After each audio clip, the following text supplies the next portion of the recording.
High Observer Zelnoth adjusted his compound eyes as he floated in the observation chamber above the Varan system. Below him, through the transparent floor, two fleets faced each other across the black void of space.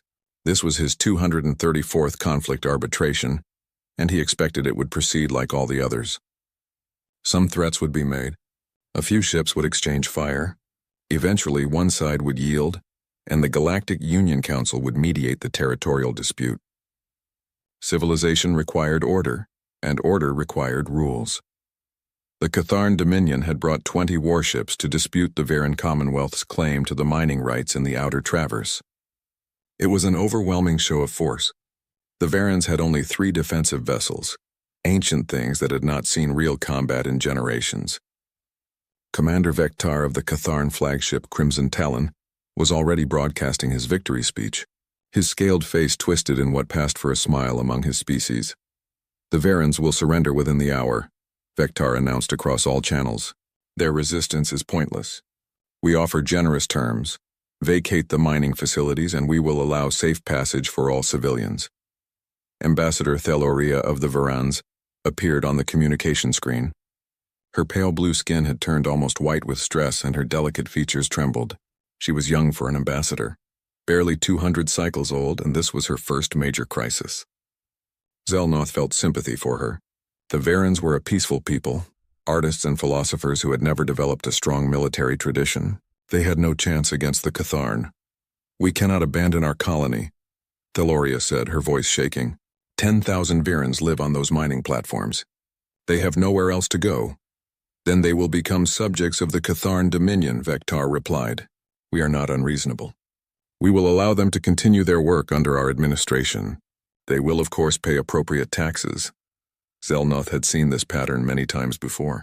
The Catharn would occupy the facilities. The Varans would file protests with the Union Council. Eventually, a compromise would be reached, probably splitting the mining rights between both parties. A few ships might be damaged in the initial confrontation, perhaps a dozen casualties at most. Galactic warfare was civilized after all. It had been 12,000 cycles since the last Great War, when the founding species of the Union had nearly destroyed each other. Since then, all member species had agreed to strict protocols for conflict resolution. But then Theloria spoke words that made Zelnoth's antennae stand straight up in surprise. We invoke the right of champion, she said clearly. The communication channels erupted with confusion. The right of champion was an ancient law, dating back to the Union's founding. It allowed a weaker party to hire a champion to fight on their behalf. But it was almost never used because mercenaries capable of changing the outcome of such battles were expensive and rare. No mercenary force of reasonable size could stand against 20 Catharn warships. Commander Vectar laughed, a harsh sound like grinding stones. You have hired mercenaries? How desperate. Very well, Ambassador. We will destroy them along with your ships. Who are these foolish warriors? They call themselves humans, Theloria said quietly. Zelnoth searched his extensive knowledge of Union species. Humans. The name sounded vaguely familiar. Yes, they were a newly discovered species from a small planet on the galactic rim. Their application for Union membership was still being processed. They had only made first contact 5 cycles ago. What could the Varans possibly hope to gain by hiring such primitives? Humans? Vectar's laughter grew louder. I have read the first contact reports. They have barely achieved faster than light travel. Their technology is centuries behind ours. Ambassador, you have wasted your money. Perhaps, Theloria said. There was something in her voice now.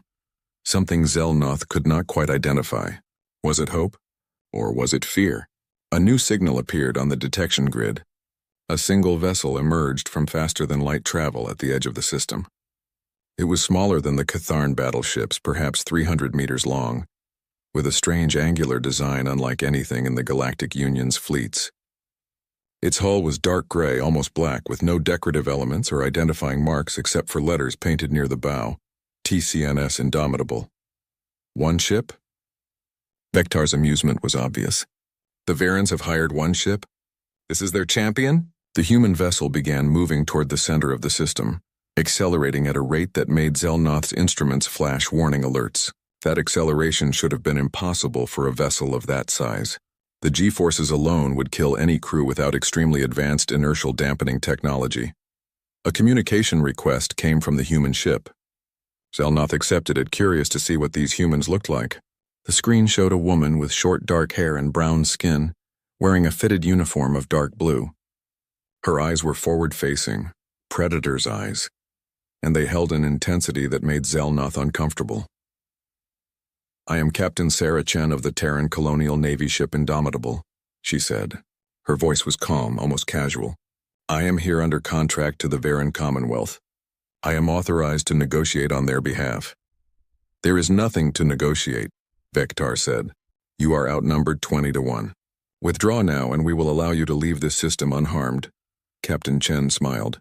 It was not a friendly expression. Zelnoth noticed that humans had very white teeth, and many of them. Too many teeth, he thought. Predator's teeth.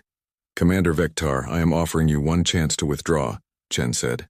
"Take your fleet and leave Varan space. If you do this, no one needs to die today." The communication channels exploded with reactions. The other observers were shocked. Several of the Catharn officers were making sounds that indicated extreme anger. Commander Vectar's scales flushed dark red. "You dare threaten me?" Vectar shouted. "You command one ship. I will crush you like an insect." "I command one ship," Chen agreed. "And that's all I need." "Commander, I have reviewed the historical records of Galactic Union warfare. I understand that your species is accustomed to certain rules of engagement. Posturing, limited exchanges of fire, negotiated surrenders. That is not how humans fight. If you force me to engage your fleet, I will not stop until every one of your ships is destroyed or disabled. I will show no mercy to vessels that continue to fight. This is your only warning." "Ridiculous," Vectar said. "All ships advance. Destroy that human vessel." Captain Chen's expression did not change. She looked into the camera with those predator's eyes, and Zelnoth felt a chill run through his entire body. "Very well, Commander," Chen said quietly.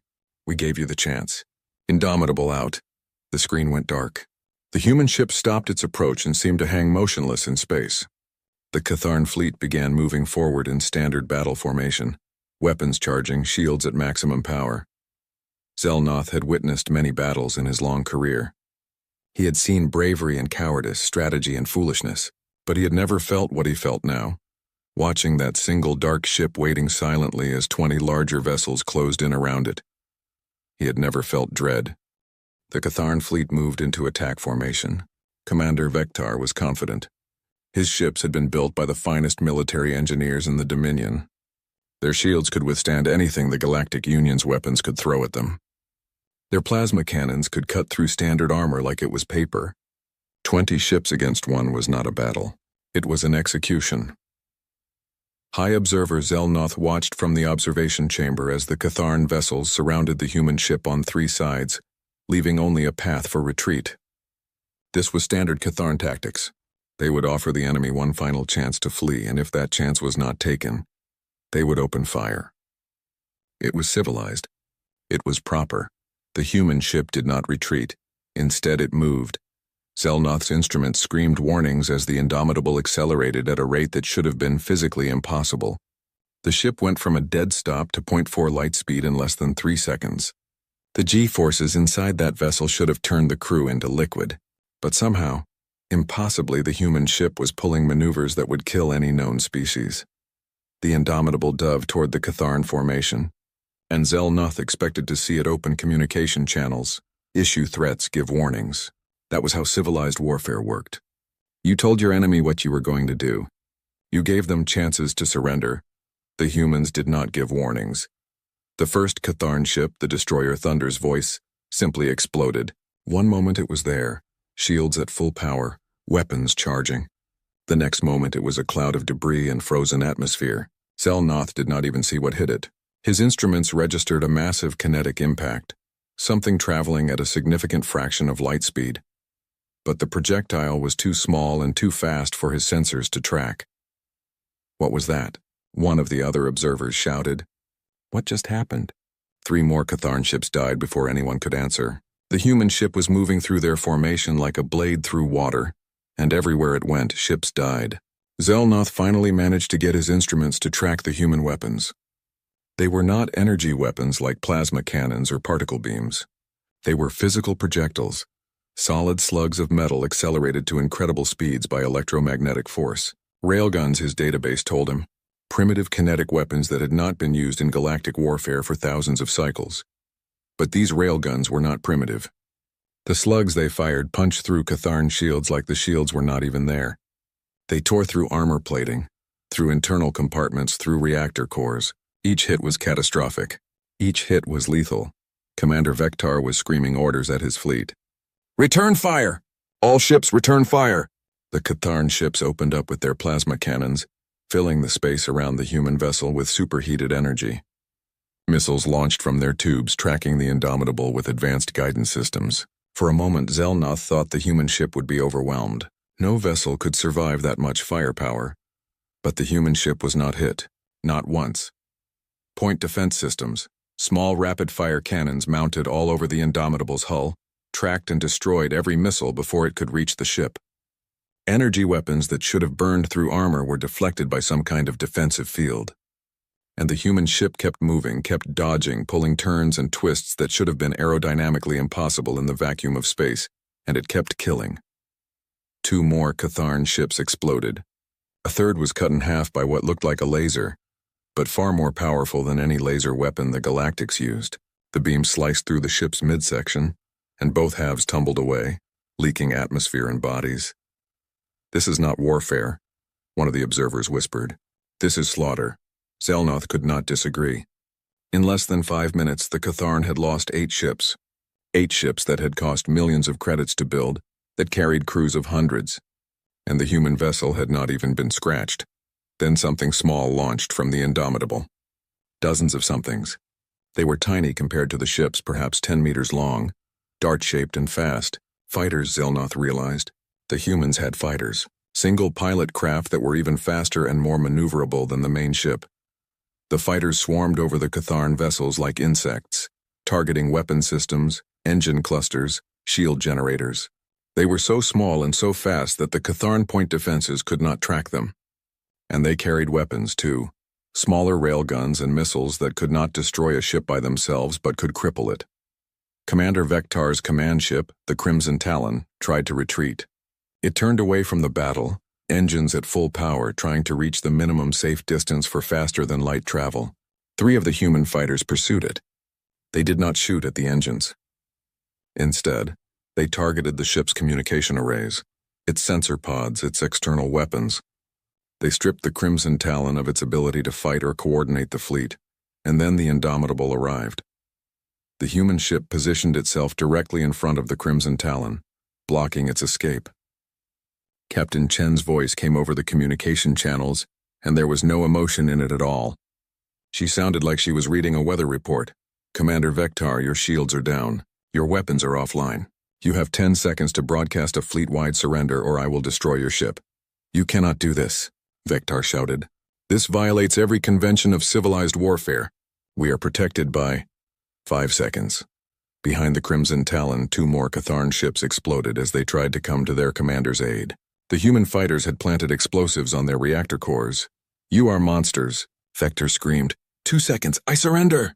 The words came out in a rush. "I surrender. All ships, cease fire. Cease fire immediately." The battle stopped. The silence that followed was terrible.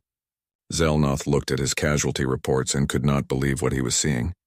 15 Catharn ships destroyed. Completely destroyed, not disabled or damaged, but turned into clouds of wreckage. The remaining 5 ships were crippled. Their weapons gone, their shields down, hanging in space like wounded animals. The human ship had not been hit. Not once. The fighters were returning to the Indomitable, docking smoothly as if they had just completed a training exercise. Captain Chen's voice filled the communication channels again. "Catharn vessels, you will jettison all remaining weapons and ammunition. You will provide coordinates for any other military installations in this system.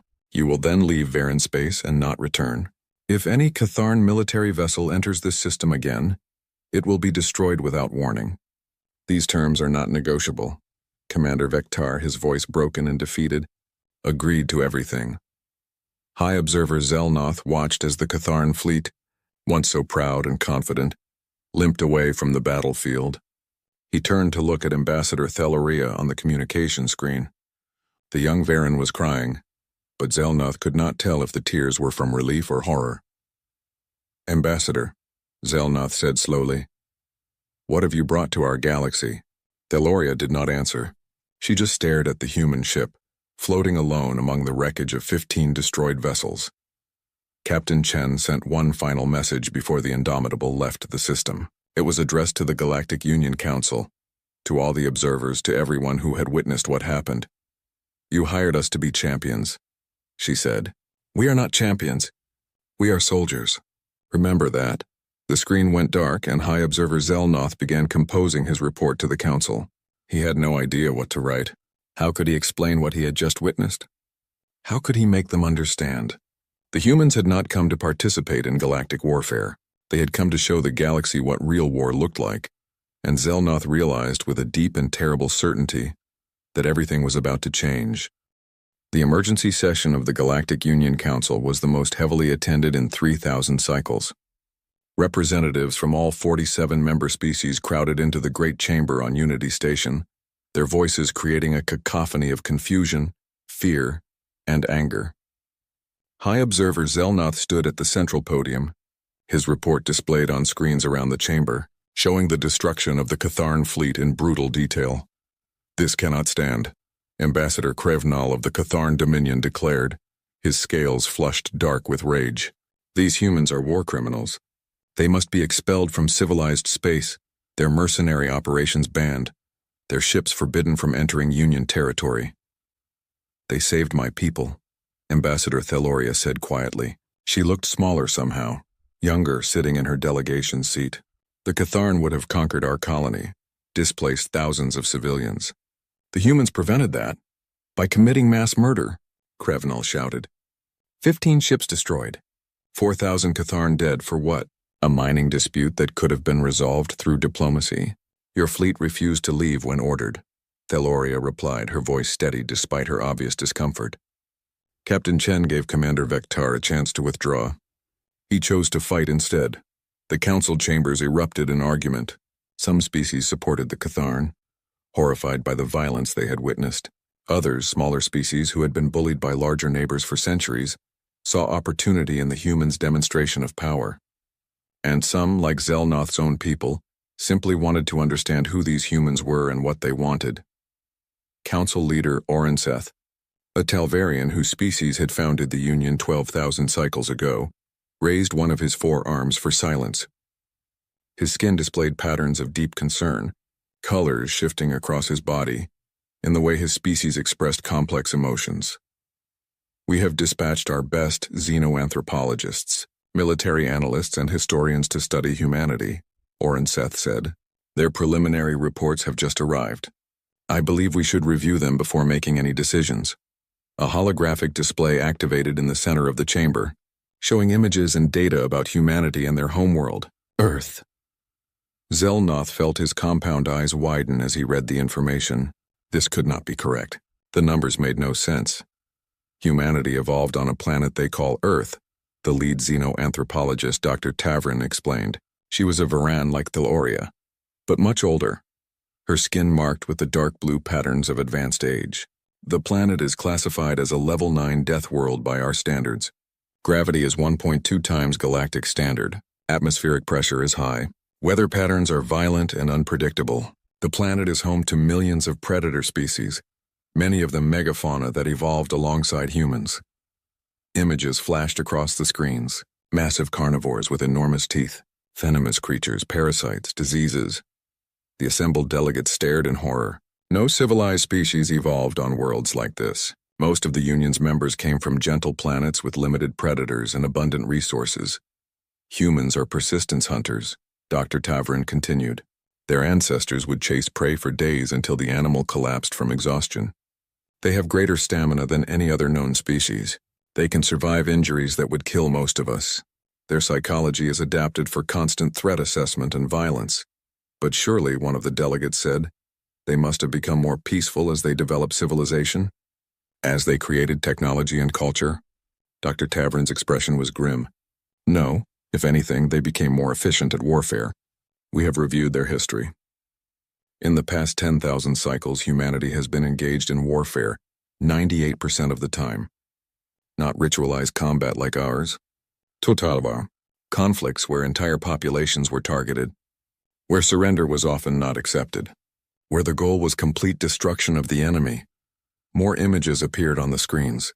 Vast armies stretching across continents. Cities burning. Weapons that could level entire regions. The delegates watched in silence as Dr. Tavern showed them recordings from human history. Conflicts they called the World Wars, where millions died. Where chemical weapons dissolved soldiers' lungs. Where nuclear weapons vaporized entire cities. They used nuclear weapons, someone whispered, on their own planet. Against their own species. Twice, Dr. Tavern confirmed. And those were small weapons compared to what they developed later.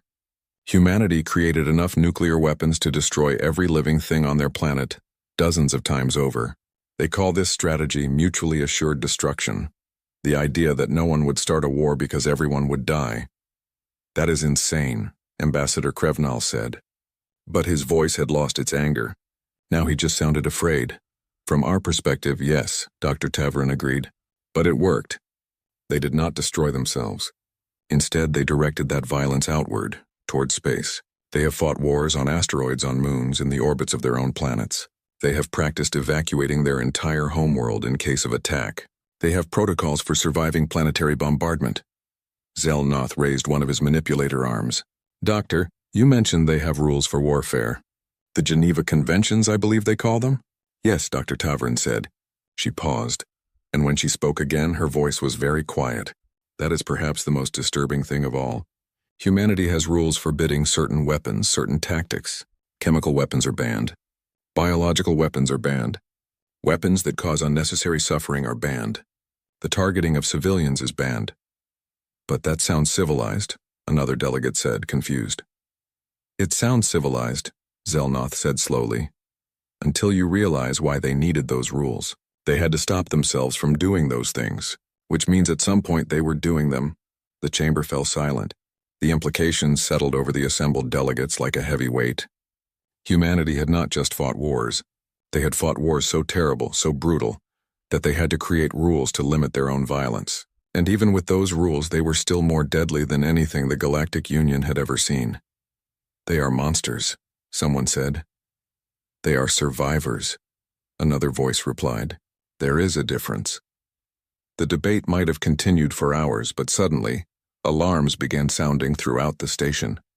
Emergency broadcasts activated on every screen, overriding the council's displays. High Observer Zelnoth felt his body go cold as he read the incoming reports. 3 Union colony worlds had gone silent in the past 6 hours. No communications, no distress signals, nothing. Scout ships sent to investigate had found the colonies destroyed, stripped bare of all resources, populations gone, and moving through that region of space was a massive fleet of unknown vessels. Thousands of ships, all heading toward the core systems of the Union. The Ravagers, Council Leader Orenseth said, his skin pattern showing pure fear. They have returned. The Ravagers were an extragalactic species that had been attacking Union space for centuries. They were locusts consuming everything in their path and leaving dead worlds behind. The Union had fought them 12 times and lost 12 times. Galactic warfare with its rules and protocols, its limited casualties and negotiated surrenders, was useless against an enemy that took no prisoners and showed no mercy. The Union had always survived the Ravagers by retreating, by abandoning worlds and hoping the invaders would eventually move on. But this fleet was different. It was larger than any they had seen before, and it was heading directly toward the most populated region of the galaxy. Ambassador Theloria stood up. Her voice was clear and steady when she spoke. Perhaps it is time we let the humans show us how they really fight. The chamber erupted in argument once more. But Zelnoth noticed that this time, more delegates were nodding in agreement. The Ravagers were coming. Traditional galactic warfare had never stopped them. Maybe it was time to try something different. Maybe it was time to unleash the humans and see what they could do against an enemy that did not follow the rules. The vote was called. It was not unanimous, but it was decisive. The Council would offer humanity full membership in the Union, along with trade agreements and colonization rights, in exchange for dealing with the Ravager threat. Zelnoth wondered if they were making a deal with devils to fight demons. He supposed they would find out soon enough. The Ravager fleet moved through Union space like a plague. They had destroyed 6 colony worlds now, and the refugee crisis was overwhelming. Billions of civilians were fleeing toward the core systems, cramming onto transport ships, abandoning homes their families had lived in for generations. Union military forces attempted to slow the Ravagers down, but it was like trying to stop a tsunami with a bucket. The Ravagers did not fight like civilized species. They swarmed, they overwhelmed, they showed no mercy. High Observer Zelnoth was aboard Unity Station when the human response fleet arrived.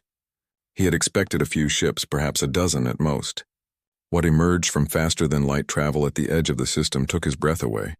50 human battleships, each as large or larger than the TCNS Indomitable. Carriers that launched fighters by the hundreds, destroyers and cruisers moving in perfect formation, and at the center of it all, a vessel that made everything else look small by comparison. The dreadnought Unconquered was nearly 2 kilometers long, bristling with weapons, its dark hull marked with scars from battles the humans had already fought. "This is Admiral Marcus Reeves of the Terran Colonial Navy," a voice announced across all channels. The man who appeared on the screens was older than Captain Chen, his hair gray, his face lined with experience. But his eyes held the same predator's focus, the same deadly certainty. "We are here to deal with the Ravager threat. All Union forces are to fall back to defensive positions around inhabited worlds. We will handle the offensive operations." "Admiral," Council Leader Orenseth replied, "we appreciate your assistance, but our intelligence indicates the Ravager fleet numbers over 4,000 vessels. Your 50 ships, impressive as they are, cannot—" "With respect, Council Leader," Reeves interrupted, "we did not come here to participate in your style of warfare. We came here to end the Ravager threat permanently. Now please, clear the space around Kirshan. We have work to do." Kirshan was an agricultural world with a population of 2 billion. It was directly in the path of the Ravager fleet, and evacuation was impossible. There was not enough time, not enough ships. The Union had already begun writing it off as a loss, a sacrifice to buy time for other worlds to prepare their defenses. The humans had other plans.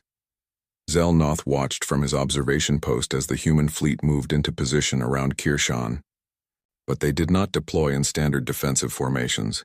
Instead, they spread out across the system, seemingly at random. Some ships moved behind the planet's moons. Others positioned themselves near asteroid fields. A few simply hung in deep space, their weapons powered down, looking like they were waiting for something. "What are they doing?" Ambassador Krevnal demanded. "They are not even in formation. The Ravagers will tear them apart." But Admiral Reeves was doing something that no Union commander had ever done. He was not waiting to react to the enemy. He was preparing a trap. Human ships deployed strange devices throughout the system, small objects no larger than fighters that floated silently in space. Zelnoth's instruments identified them as mines, but unlike any mines he had seen before. These were nuclear weapons, fusion bombs with yields large enough to vaporize ships. "Barbaric," someone muttered. "Nuclear weapons are forbidden in civilized warfare." "The Ravagers are not civilized," Admiral Reeves said calmly. He had apparently been listening to the Council's private channels. "And neither are we. Not when our survival is at stake." The human fleet began manufacturing more weapons right there in the system. They captured asteroids and converted them into forward operating bases. Automated factories stripped the rock for raw materials and began producing ammunition, missiles, more mines. In just 6 hours, the humans had created a weapons production line that would have taken Union species months to establish, and then the Ravagers arrived. Their fleet was exactly as the reports had described. Thousands of ships, organic-looking things that seemed to be grown rather than built, covered in spines and weapon pods. They moved in a swarm, with no apparent organization or strategy beyond overwhelming their targets with sheer numbers. Admiral Reeves waited until the Ravager fleet was fully committed to the system, until they had passed the point where faster-than-light travel was safe. Then he gave the order that changed everything. "All units execute Operation Killing Field. Light them up." The nuclear mines detonated. Space became fire. Hundreds of fusion explosions bloomed throughout the Ravager formation, each one vaporizing dozens of ships. The Ravagers had shields, but they were designed to stop energy weapons and kinetic projectiles, not nuclear explosions at point-blank range. Ships simply ceased to exist, torn apart at the atomic level. But the mines were just the beginning. The human battleships emerged from their hiding spots, weapons firing. Railguns hurled projectiles at relativistic speeds, turning enemy vessels into clouds of shrapnel. Missile pods launched thousands of warheads, each one programmed to hunt specific targets. Laser arrays, far more powerful than anything the Union used, cut through Ravager hulls like they were made of paper. The human fighters launched from their carriers, and Zelnoth realized that these pilots were insane. They were not trying to disable enemy ships or force surrenders. They were ramming them. When their ammunition ran out, when their weapons failed, the human pilots simply accelerated their fighters to maximum speed and crashed them into Ravager vessels, turning themselves into kinetic weapons. Why would they do that? Ambassador Theloria whispered, her voice horrified. Why would they sacrifice themselves? Because they can always build more fighters, Admiral Reeves said, having heard the question. But they can't allow even one Ravager ship to reach Kirshan. The lives of 2 billion people are worth more than a few dozen pilots. They know this. They volunteered for this. The battle raged for 6 hours. The Ravagers tried to adapt, tried to change their tactics, but the humans had planned for everything. When Ravager ships attempted to retreat, they found that the humans had mined the escape routes. When they tried to spread out, human destroyers picked them off in small groups. When they tried to group together for mutual protection, the battleships hit them with weapons Zelnoth had no names for. Kinetic kill vehicles, tungsten rods accelerated to 90% of light speed, struck Ravager capital ships and went straight through them like bullets through tissue. And the humans employed psychological warfare. They broadcast signals on all frequencies, sounds that seemed designed to terrify. The screams of dying Ravagers recorded from previous battles. Warnings in every language telling the survivors that they would all die, that there was no escape, that humanity would hunt them down no matter where they fled. It was brutal. It was efficient. It was absolutely terrifying. When the battle ended, the Ravager fleet had been annihilated. 4,000 ships reduced to wreckage and radiation. Only 200 escaped, their hulls damaged, their systems failing, limping toward the galactic rim. The human fleet had lost 3 ships. 47 people had died, most of them the fighter pilots who had sacrificed themselves. Admiral Reeves addressed the Union Council, and his expression was cold. We have destroyed the Ravager fleet at Kirshan, but we are not done. Those ships that escaped will report back to their homeworld. They will tell the Ravagers that humanity is here, so we are going to make sure the message is very clear. We are going to follow them home, and we are going to destroy every Ravager shipyard, every military installation, every resource depot they have. We are going to make sure they never threaten the Union again. That is genocide, Ambassador Krevnal said, but his voice was weak. The complete destruction of a species. No, Admiral Reeves corrected. That would be genocide. What we are going to do is disarmament. We will destroy their military capability, nothing more. Any Ravager who surrenders, who abandons warfare, will be allowed to live in peace. But their days of conquest are over. High Observer Zelnoth watched as the human fleet began pursuing the fleeing Ravagers. He turned to Council Leader Orin Seth, and he saw his own thoughts reflected in the leader's shifting skin patterns. They had not seen humans at war. They had seen humans being restrained, showing mercy, fighting by their own rules, and even restrained, even merciful. Humanity was more deadly than anything the galaxy had ever known. What would they be like if they decided to stop holding back? 6 months after the Battle of Kirshan, the Galactic Union was a different place. Human ships patrolled the major trade routes, their dark hulls a constant reminder of the new power that had entered galactic politics. Admiral Reeves had been true to his word.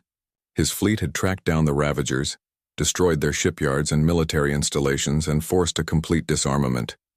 The species that had terrorized the galaxy for centuries was now contained to their home system, forbidden from building warships, monitored constantly by human satellites. The smaller species of the Union celebrated. For the first time in living memory, they felt safe.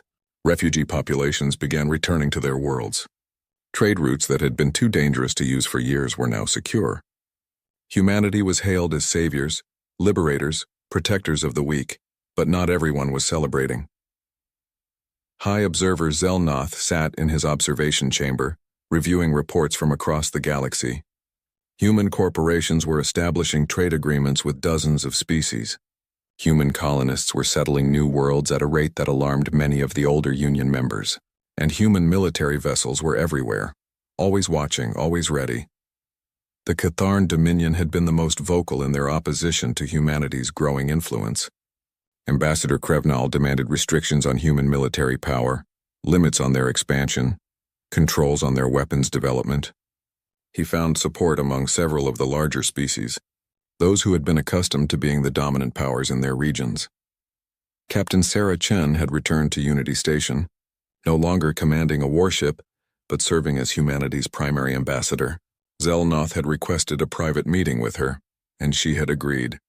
They sat now in a small diplomatic lounge, just the two of them, and Zelnoth studied this human woman who had changed everything. "You know that many species fear you," Zelnoth said. "They are grateful for what you did against the Ravagers, but they worry about what comes next. They see your ships, your weapons, your willingness to use violence, and they wonder if you will become the next threat." Chen nodded slowly. She was drinking something called coffee, a human beverage that Zelnoth's research indicated was mildly addictive and contained stimulants. "I understand their fear, but they need to understand something about humanity. We evolved on a world that was trying to kill us every day. We learned to fight because we had to. We learned to be brutal because mercy got you killed. But you have moved beyond that world," Zelnoth argued. "You have achieved space travel, advanced technology, civilization. Surely you can move beyond violence as well." Chen smiled, but it was not a happy expression. "Observer, do you know why humans created rules for warfare? The Geneva Conventions, the laws about chemical weapons and targeting civilians? Because you wanted to be more civilized." "No," Chen said. "Because we had already done those things and we saw what they led to. We created rules to limit our own violence because we knew exactly how terrible we could be. Every one of those rules exists because at some point in our history, humans did something so awful that we decided we could never do it again." Zelnoth felt his compound eyes widen. "You are saying that what we saw at Kirshan, the destruction of the Ravager fleet, that was humanity being restrained?" "That was humanity following our rules of engagement for conflicts against hostile species," Chen confirmed. "We gave warnings. We accepted surrenders from ships that stopped fighting. We limited our weapons to those necessary to achieve our objectives. Yes, observer, that was us being restrained. What would you be like if you were not restrained?" Chen's expression went cold. "You do not want to know, and you should hope you never find out." Their conversation was interrupted by alarms blaring throughout the station.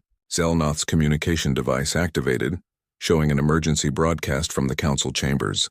His body went numb as he read the message. The Catharn Dominion had launched an attack on Earth itself. Commander Vectar, the same officer who had been defeated at Varan Space, had gathered a secret fleet of 100 ships, the largest military force the Catharn had assembled in centuries. They had waited until most human military assets were deployed across the galaxy, then struck at humanity's homeworld, attempting to destroy the species at its source. Chen was on her feet immediately, already accessing communication channels. "How many ships do we have in the Sol system?" "According to our intelligence, very few," Zelnoth said. "The Catharn chose their timing well. Most of your fleet is—" "How many Catharn ships are left?" Chen interrupted. Zelnoth checked the incoming reports. His body began to relax as he read them. "None. The attack has been repelled. All Catharn vessels have been destroyed. All of them, all 100 ships. They managed to reach Earth's orbit, but they were met by automated defense platforms and civilian ships that had been converted to military use. 3 human defense fleets arrived shortly after and eliminated the survivors." Chen closed her eyes, and for a moment, Zelnoth saw something that looked like relief. Then her expression hardened, and she opened a communication channel directly to Admiral Reeves. "Admiral, I need authorization for Operation Accountability." "Granted," Reeves replied immediately. "Rules of engagement are as follows. Military disarmament only. No targeting of civilians, no biological or chemical weapons, no orbital bombardment of population centers. But Chen, make it clear. Make it very clear." "Understood, sir." Chen turned to Zelnoth, and he saw in her eyes the same predator's focus she had shown before the battle at Varan Space. "Observer, I need you to broadcast a message to the Union Council. Tell them that humanity is invoking Article 12 of the Union Charter. The Catharn Dominion attacked our homeworld without provocation, attempting to commit genocide. This is not a military dispute. This is a response to an existential threat. What are you going to do? Zelnoth asked, though he already knew the answer. We are going to remove the Catharn Dominion as a military power. Permanently. The council session that followed was chaotic. Ambassador Krevnal claimed that Commander Vektar had acted without authorization, that the Catharn government had not approved the attack. But Chen presented evidence, intercepted communications showing that the Dominion's leadership had known about the plan and approved it. You attacked our home, Chen said, her voice echoing through the chamber. You tried to kill billions of humans, including children, civilians, people who had never raised a weapon against you. You did this because you were afraid of us, because you could not accept that you were no longer the dominant power in your region. So now, we will ensure you can never threaten anyone again. This is tyranny, Krevnal shouted. You cannot simply dismantle our government, strip us of our military, occupy our worlds. We can, Chen replied. And we will. The Catharn Dominion is dissolved as of this moment. Your military vessels will be destroyed or surrendered. Your weapons manufacturing will be shut down. Your government will be reformed under Union supervision, and you will never again have the capability to threaten another species. The Council will never approve this, Krevnal said, but his voice had lost its strength. Council leader Orenseth rose, his skin displaying patterns of deep sadness. The Council has already voted. The motion passes by a margin of 38-9. Humanity is authorized to take all necessary measures to ensure the Catharn Dominion no longer poses a threat to galactic peace. The Catharn delegation left the chamber, and Zelnoth could see the defeat in their postures. They had gambled everything on a preemptive strike against humanity, and they had lost completely. Over the next 3 months, human fleets dismantled Catharn military power. Shipyards were destroyed. Weapons stockpiles were confiscated. The Dominion's government was reorganized, with Union oversight ensuring they could not rebuild their military. It was done efficiently with minimal casualties, but it was absolute. Chen retired from active military service after that, remaining as humanity's ambassador to the Union. Zelnoth met with her one final time before she took up her new permanent post. You have changed the galaxy, Zelnoth said. Peace is no longer maintained through protocols and civilization. It is enforced through strength and the threat of violence. Peace was always enforced through strength, Chen replied. You just had the luxury of not needing much strength because everyone agreed to follow the rules. But the Ravagers did not follow your rules. The Catharn did not follow your rules when they thought they could win. Real peace is not about everyone agreeing to be nice. Real peace is about making sure no one can profit from violence. So humans will be the enforcers? The guardians of galactic peace? For now, Chen said. Until other species develop the capability to defend themselves. We will share our technology, train your military forces, help you become strong enough that you do not need us. But yes, for now, humans will make sure that species who want to live in peace can do so without fear. Zelnoth looked out at the stars, at the galaxy that humanity had changed forever. And if humanity ever decides to conquer us, if you decide that you want to rule the galaxy instead of protecting it,